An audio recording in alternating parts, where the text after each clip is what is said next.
کہ عمران خان کی دو چیزیں ہر وقت ان کی توقع رکھیں آپ. ایک عمران خان کی کسی جعلی مقدمے میں گرفتاری اور ایک عمران خان کی بطور وزیر اعظم انشاءاللہ واپسی. چپے چپے کی حفاظت کروں گا. چپے کی حفاظت والے بتا کہ عمران ریاض کہاں ہے. یہ ایک اقلیتی پارٹیاں ہیں جن کا ایک زہرات بنایا گیا اور زہریلی جڑی بوٹیاں اکٹھی کر کے قوم کو ایک دوائی پلانے کی کوشش کی گئی زبردستی. 13 مہینے میں قوم کی معیشت کی صحت اڑ گئی, قوم کے ڈالر کی صحت اڑ گئی, قوم کی قانون کی صحت اڑ گئی, قوم کے آئین کی صحت اڑ گئی اور قوم کی جمہوریت کی بھی صحت ساتھ وہ بھی دھماکے سے بھاگ کر کے اڑ گئی ہے. کہ وہ کون ہے جس نے لوگوں کی بہو بیٹیوں پہ ان گھروں کے اندر بغیر سرچ وارنٹ جا کے ہاتھ ڈالا.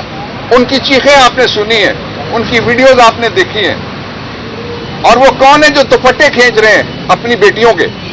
کہ وہ کون ہے جو وزیر اعظم ہاؤس کے ٹیلی فون ٹیپ کرنے کی اس کو ہمت ہوئی ہے سپریم کورٹ کے فیصلے کے بعد. ظاہر ہے یہ حکومت کہتی ہے ہماری حکومت ہے تو ہم نے حکومت سے ہی جواب مانگنا ہے. دوسرا جواب میں حکومت سے یہ مانگتا ہوں کہ وہ کون ہے جو آئین میں جو فیملی اور پرائیویسی دونوں کی گارنٹی کی گئی ہے اس کو وائلیٹ کر کے لوگوں کی ٹیلی فون کے اندر گھس جاتا ہے, ان کی گفتگویں ریکارڈ کرتا ہے, اور وہ کون ہے جو ان کو لیک کرتا ہے. تیسری اور سب سے بڑی امپورٹنٹ بات یہ ہے کہ اس کی تفتیش کی ضرورت نہیں ہے کہ یہ کسی کی آڈیو لیک آ گئی, اس لیے کہ ثابت ہی نہیں ہو سکتا. اب تو بچہ بھی کسی کی آڈیو لیک جعلی گھر میں بیٹھ کے بنا سکتا ہے 5 منٹ کے اندر. جس کو آئی ٹی کا پتہ ہے اور آرٹیفیشل انٹیلیجنس جس کے پاس ہے, جس کے پاس اسمارٹ فون ہے بلکہ وہ بھی کر سکتا ہے. اس لیے اصل بات یہ ہے کہ حکومت نے یہ کہہ کے کہ کچھ ججوں کے اور عام لوگوں کے ٹیلی فون ٹیپ ہوئے ہیں اعتراف جرم کیا ہے, اور اس کا براہ راست پہلا ذمہ دار چیف ایگزیکٹو ہوتا ہے. جو اس معاملے میں چیف ایگزیکٹو نہیں ہے آپ اس کو چیف مسخرہ کہہ سکتے ہیں اور اس کا نام شہباز شریف ہے. اگر وہ چیف ایگزیکٹو ہوتا تو سب سے پہلے ملزم ڈھونڈتا جا کے کہ کون ہے جو پرائم منسٹر کی گفتگو کو ٹیپ کر سکتا ہے.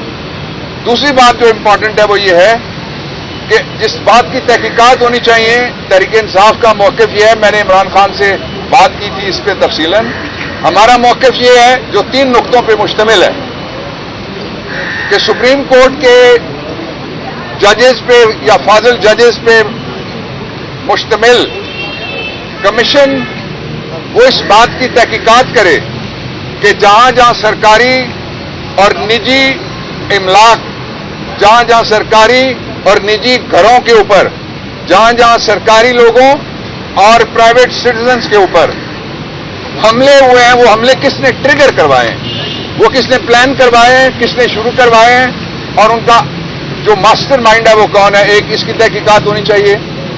دوسرا اس کی تحقیقات ہونی چاہیے کہ پاکستان میں جو ہیومن رائٹ وائلیشنز ہوئی ہیں, آج دنیا کا کوئی ملک ایسا نہیں ہے جو اس کے بارے میں کنسرن نہ ہو سوائے ہماری حکومت کے.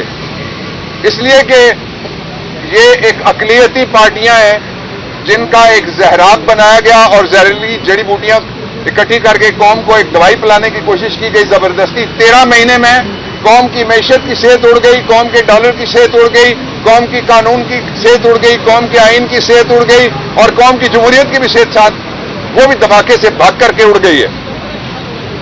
یہ پہلا ہے. دوسرا جو جس کی تحقیقات ہونی چاہیے اس کے ساتھ ہی میں اس کا ایشو ریلیٹ کرنا چاہتا ہوں, وہ یہ ہے کہ وہ کون ہے جس نے لوگوں کی بہو بیٹیوں پہ ان گھروں کے اندر بغیر سرچ وارنٹ جا کے ہاتھ ڈالا.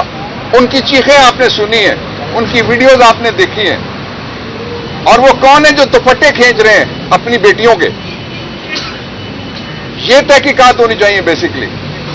اور سب سے بڑھ کر یہ کہ پاکستان میں 3 طرح کے کرائم ہوئے تھے.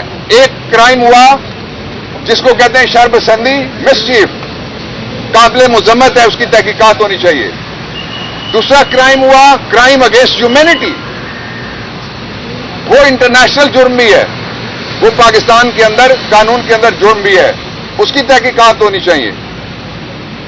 اور جو تیسرا جرم ہوا وہ یہ ہوا کہ کوئی بتائے, آئی جی پنجاب کہتا ہے میرے صوبے میں چپے چپے کی حفاظت کروں گا. چپے کی حفاظت والے بتا کہ عمران ریاض کہاں ہے؟ کل ایک شرمناک قسم کا اعتراف جرم کیا پنجاب کی حکومت نے، اور وہ اعتراف جرم یہ ہے کہ انہوں نے کہا کہ صرف انہوں نے 3,800 لوگ پنجاب سے پکڑے، اسلام آباد کے لوگ سینکڑوں میں نہیں ہے، اس سے زیادہ ہیں، وہ شامل نہیں کیے، جی بی کے لوگ سینکڑوں سے زیادہ ہیں، شامل نہیں کیے، اے جے کے لوگ سینکڑوں سے زیادہ ہیں، شامل نہیں کیے، بلوچستان کے گمشدہ افراد سینکڑوں سے زیادہ ہیں، شامل نہیں کیے، کے پی میں گمشدہ افراد سینکڑوں سے زیادہ ہیں، شامل نہیں کیے، سندھ کے اندر تو ایک منڈی لگی ہوئی ہے، جو لوگ جا رہے ہیں پتہ نہیں کدھر سے وہ لوگ برآمد ہوں گے اور کب برآمد ہوں گے، ایک بازار لگا ہوا ہے، جمعہ بازار لگا ہوا ہے۔ میں ان سب کو خراج تحسین اور شاباش پیش کرنا چاہتا ہوں جن لوگوں نے سول سوسائٹی سے ان کا تعلق ہے، مختلف سیاسی جماعتوں سے ان کا تعلق ہے، پارلیمنٹ سے ان کا تعلق ہے، اور اس میں 2 فاضل سینیٹرز سٹنگ بھی شامل ہیں جنہوں نے کہا ہے کہ پاکستان میں آئین کی موجودگی میں ملٹری ٹرائل کورٹس میں سویلینز کے ٹرائل نہیں ہو سکتے۔ پاکستان تحریک انصاف کا یہ موقف ہے کہ پہلے شفاف تحقیقات کرنی چاہیے، اور جو کسی سویلین کا بھی کسی ملٹری ایکٹ کے نیچے یا کسی دوسرے جرم کے نیچے جو پاکستان کی عدلیہ جو کہی گئی ہے آرٹیکل 175 میں، اس کے مقابلے میں متوازی عدلیہ ہو، اس کو ہم مسترد کرتے ہیں۔ پروان صاحب ایک سوال لے لیں، عمران خان کی جانب سے کہا گیا کہ منگل کے روز ان کی گرفتاری متوقع ہے، آپ بھی قانونی ٹیم کے ممبر ہیں PTI کے، کیا لگتا ہے کس مقدمے میں؟ میرا یہ خیال ہے کہ عمران خان کی 2 چیزیں ہر وقت ان کی توقع رکھیں آپ، ایک عمران خان کی کسی جعلی مقدمے میں گرفتاری، اور ایک عمران خان کی بطور وزیر اعظم انشاءاللہ واپسی۔